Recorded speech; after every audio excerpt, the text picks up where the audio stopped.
এইভাবে কুমড়ো রান্না করলে এত বেশি সুস্বাদু হবে খেতে আমি তো কল্পনাও করতে পারিনি। মামির হাতের অসাধারণ স্বাদের এই কুমড়ো রেসিপিটা প্রথমবার খেয়েই আমি টোটালি অবাক হয়ে গেছি। এখন কুমড়ো দেখলে কতবার যে এইভাবে বানিয়ে খাবো তার কোনো হিসাব নেই। তো আজকে তোমাদের সঙ্গে কুমড়ো দিয়ে অসাধারণ স্বাদের একটা রেসিপি শেয়ার করব, যেটা খাবার টেবিলে থাকলে অন্য কোনো তরকারি প্রয়োজন হবে না। তো আজকের রেসিপিটা বানানোর জন্য এখানে 300 গ্রাম কুমড়ো নিয়েছি। খোসাটা ছাড়িয়ে নেওয়ার পর এইভাবে বড় বড় টুকরো করে কেটে নিতে হবে। তারপর ঠিক এইভাবে একটু দাগ দিয়ে দিতে হবে, যাতে এটা দেখতেও সুন্দর লাগে আর খুব সহজে সেদ্ধ হয়ে যায়। তো একইভাবে সব টুকরোগুলোকে এইভাবে কেটে নিচ্ছি। এবার কুমড়ো টুকরোগুলোকে ভেজে নিতে হবে। ভেজে নেওয়ার জন্য চুলোর উপর একটা ফ্রাই প্যান নিয়েছি, অ্যাড করে দিয়েছি 4 থেকে 5 চামচ সাদা তেল। তেল গরম হয়ে গেলে চুলোর ফ্লেমটা মিডিয়ামে রেখে দিতে হবে। তেলে দিয়ে দিতে হবে সামান্য পরিমাণে নুন আর হলুদ গুঁড়ো। তারপর তেলের মধ্যে অ্যাড করে দিতে হবে কুমড়ো টুকরোগুলো, আর অবশ্যই কুমড়ো টুকরোগুলো ভালোভাবে ধুয়ে নেবে। তারপর জলটা ঝরিয়ে তেলের মধ্যে অ্যাড করবে।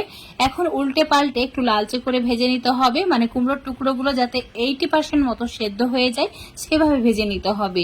তো দেখতেই পাচ্ছ একটা সাইড ভালোভাবে ভাজা হয়ে গেছে, তো উল্টে দিয়ে অপর সাইডটাকেও ভেজে নিচ্ছি।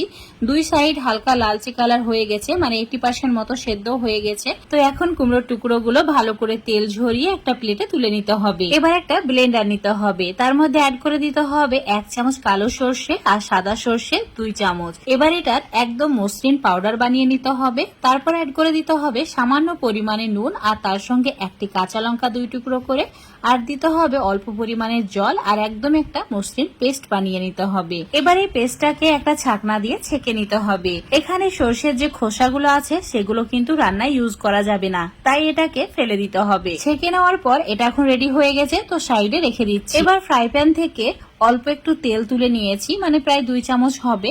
তো তারপর যে তেলটুকু রয়ে গেছে সেটা দিয়ে রান্নাটি করে নিতে হবে। তো অল্প একটু কালো জিরে আর একটা বড় সাইজের পেঁয়াজকে ছোট করে টুকরো করে নিয়ে অ্যাড করেছি, আর একটু লালচে করে ভেজে নেওয়ার পর অ্যাড করে দিতে হবে 1/2 চামচ কাশ্মীরি লঙ্কার গুঁড়ো আর 1/2 চামচ হলুদ গুঁড়ো। চুলোর ফ্লেম লো রেখে 10 সেকেন্ড ভেজে নিতে হবে। তারপর অ্যাড করে দিতে হবে 2টি চেরা কাঁচা লঙ্কা, আবারও 10 থেকে 15 সেকেন্ড ভেজে নিতে হবে।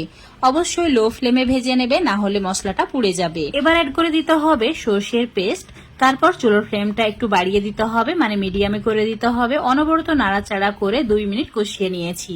দেখতেই পাচ্ছ অনেক বেশি ঘন হয়ে গেছে। ঠিক এই পর্যায়ে অ্যাড করে দিতে হবে ভেজে রাখা কুমড়োর টুকরোগুলো। তারপর 1-2 মিনিট আবারও কষিয়ে নিতে হবে। তোমাদের এখন 2 মিনিট পর দেখাচ্ছি, আর দেখতেই পাচ্ছ কালারটা পুরো চেঞ্জ হয়ে গেছে আর তেলটাও ভালোভাবে ছেড়ে দিয়েছে।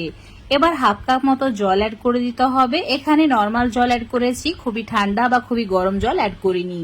ভালো করে মিশিয়ে নিতে হবে। আর তোমাদের দেখিয়ে দিচ্ছি, দেখো ঠিক গ্রেভিটা এইরকমই রাখবে, এর বেশি কিন্তু জল দেওয়া যাবে না, না হলে রেসিপিটা খেতে একদমই ভালো লাগবে না। এবার স্বাদ মতো নুন অ্যাড করে দিতে হবে। যেহেতু সর্ষে পেস্ট করার সময় নুন দিয়েছিলাম, তাই নুনটা একটু বুঝে অ্যাড করতে হবে। আর যতটুকু এখন নুন দিয়েছি ততটুকুই চিনি অ্যাড করেছি। তো সামান্য পরিমাণে এবার দিতে হবে কোরানো নারকেল। অবশ্যই কোরানো নারকেলটা দেওয়ার চেষ্টা করবে, এটা দেওয়ার কারণে খেতে খুবই সুস্বাদু হয়।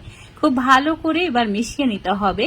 আর এটা মেশানো হয়ে গেলে চুলোর ফ্লেমটা একদম কমিয়ে দিতে হবে, আর লো ফ্লেমে ঢাকা দিয়ে 5 মিনিট মতো রান্না করে নিতে হবে।